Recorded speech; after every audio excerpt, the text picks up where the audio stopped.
ایک روایت میں آتا ہے ایک شخص کی ملاقات کے لیے نکلے، یہ بخاری مسلم کی روایت ہے، ایک دوست دوسرے دوست کی ملاقات کے لیے نکلا، راستے میں ایک فرشتہ انسانی شکل میں حاضر ہوا، پوچھا تم اس کے پاس کیوں جا رہے ہو؟ کوئی حق ہے جو اس سے لینا ہے، یا اس کا کوئی حق ہے جو تم نے دینا ہے، کوئی معاملہ ہے لین دین کا؟ کہا نہیں۔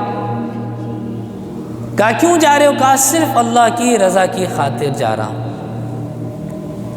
پھر پوچھا واقعی اس لیے جا رہے ہو؟ کہا ہاں صرف اللہ کی رضا کی خاطر جا رہا ہوں۔ پھر پوچھا واقعی اس لیے جا رہے ہو؟ کہا ہاں۔ فرشتے نے کہا میں اللہ کا بھیجا ہوا فرشتہ ہوں، اور اللہ تعالیٰ نے مجھے اس لیے بھیجا ہے کہ اگر یہ بندہ میری رضا کی خاطر، میری محبت کی وجہ سے اپنے مسلمان بھائی کی ملاقات کے لیے جا رہا ہے تو اس سے کہہ دو کہ اللہ بھی اس سے محبت کرتے ہیں، اللہ بھی اس سے محبت کرتے ہیں، اللہ کی رضا کی خاطر۔ آج دوستیاں قائم کی جاتی ہیں اپنے کام نکلوانے کے لیے یا اپنی واہ کے لیے۔ اہل اللہ سے تعلق بھی یہ بعض اوقات اسی لیے بنایا جاتا ہے کہ ہماری تھوڑی مشہوریت ہو جائے، میرا فلاں عالم سے تعلق ہے۔ آپ نے نہیں دیکھا میری ان کے ساتھ تصویر لگی ہوئی ہے، آپ مجھے وہ ان سے ملوا دیجئے۔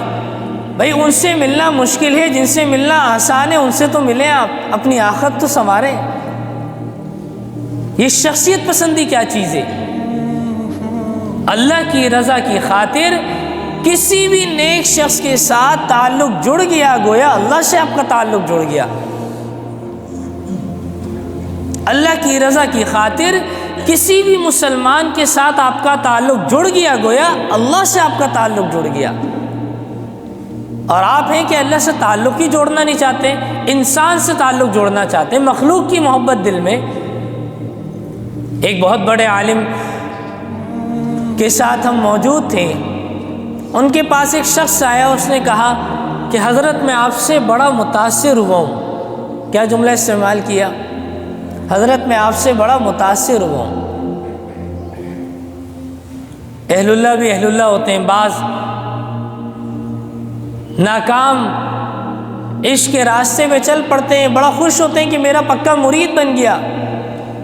کہا متاثر کرنے والی ذات صرف ایک اللہ کی ہے، بس میں کیا چیز، میں کل ختم ہو جاؤں گا، میں مٹی ہوں، میرے ساتھ جڑی ہوئی ساری شے ختم ہو جائے گی، لیکن سب سے زیادہ متاثر کرنے والی ذات صرف ایک اللہ کی ہے، اس سے متاثر ہو جاؤ بس۔ اللہ سے متاثر نہیں ہو رہے، مخلوق سے متاثر ہو رہے، گاڑیوں سے متاثر ہو رہے، فلاں آدمی مہنگی گاڑی میں آیا، پروٹوکول میں آیا، کہتے ہیں اس سے میرا تعلق جڑوا دیجئے۔ آپ کا تعلق ہے نا اس سے میرا تعلق جوڑ، بس ملاقات کروا دیجئے، بس کوئی نمبر دے دیجئے تاکہ میرا کوئی راستہ بحال ہو جائے۔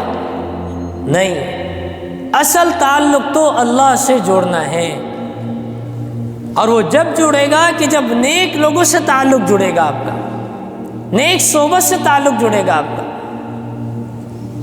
تو فرمایا اللہ کی رضا کی خاطر لوگوں سے محبت کرنا، ہر تعلق میں اللہ کی رضا، اللہ کی محبت شامل حال ہو۔ خاندان والوں سے ملاقات بھی اللہ کی محبت کی خاطر ہو، ہر غریب رشتہ داروں سے ملاقات ہماری اللہ کی محبت کی خاطر ہو۔ آج خاندان میں بھی تعلق اس سے جوڑا جاتا ہے، اس سے قائم کیا جاتا ہے، اس کے ساتھ انسان اکثر رہا کرتا ہے جس سے کوئی نہ کوئی مفاد ہوتا ہے۔ معلوم ہے کل یہ ہمارے بچوں کی شادیاں کرائے گا، معلوم ہے کل یہ ہمارے بچوں کا مستقبل بنائے گا، تو اس کا ذرا ساتھ دو، اس کے ذرا ساتھ رہو۔ نہیں، اللہ کی محبت کی خاطر ہر ایک کی خدمت اسی جذبے کے ساتھ کرنی، تب جا کے اللہ کی محبت آپ کو ملے گی۔ حضرت معاذ بن جبل رضی اللہ تعالیٰ عنہ مسجد نبوی میں تشریف فرمائے، ایک شخص دمشق سے چل کر آئے اور حضرت معاذ بن جبل رضی اللہ تعالیٰ عنہ کے حلقے میں آ کے بیٹھ گئے۔ آپ درس حدیث دے رہے، درس حدیث سے فارغ ہوئے، لمبی نوافل پڑھی، وہ شخص جو آئے تھے بیٹھے رہے، حضرت معاذ بن جبل رضی اللہ تعالیٰ عنہ واپس تشریف لے گئے۔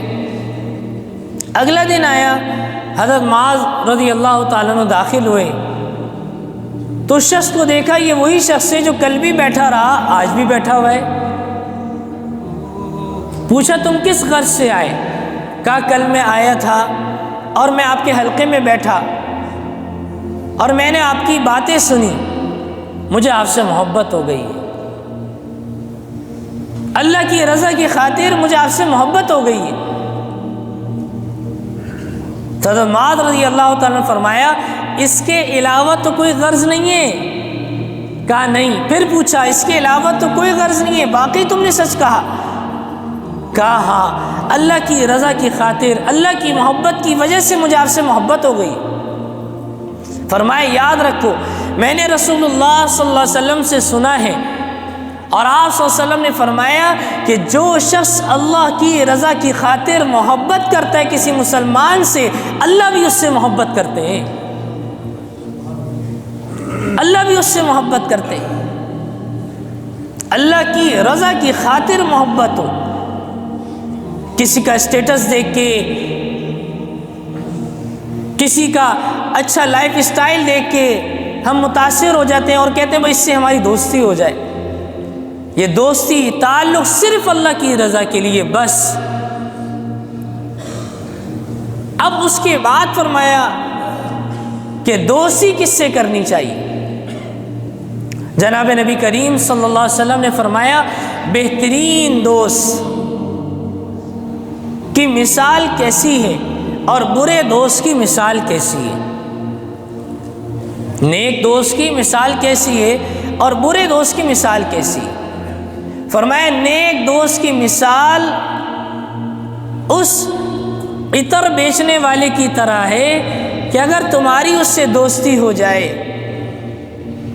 تو اگر تم اس کے پاس جاتے ہو، عطر خریدتے بھی نہیں تو خوشبو خود بخود تمہارے جسم اور روح تک پہنچ جاتی ہے۔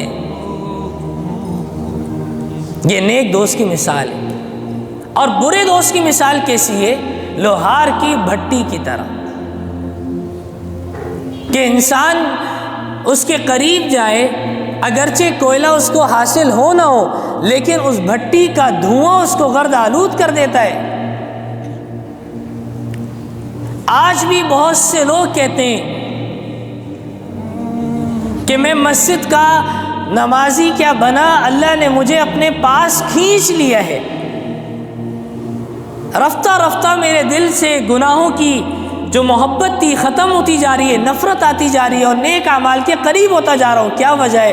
عطر بیچنے والے کی طرح ہے، خوشبو سرایت کر رہی ہے، آہستہ آہستہ جا رہی ہے، اور وہی خوشبو ہے جو دل سے گناہوں کی گندگی کو نکال دیتی ہے۔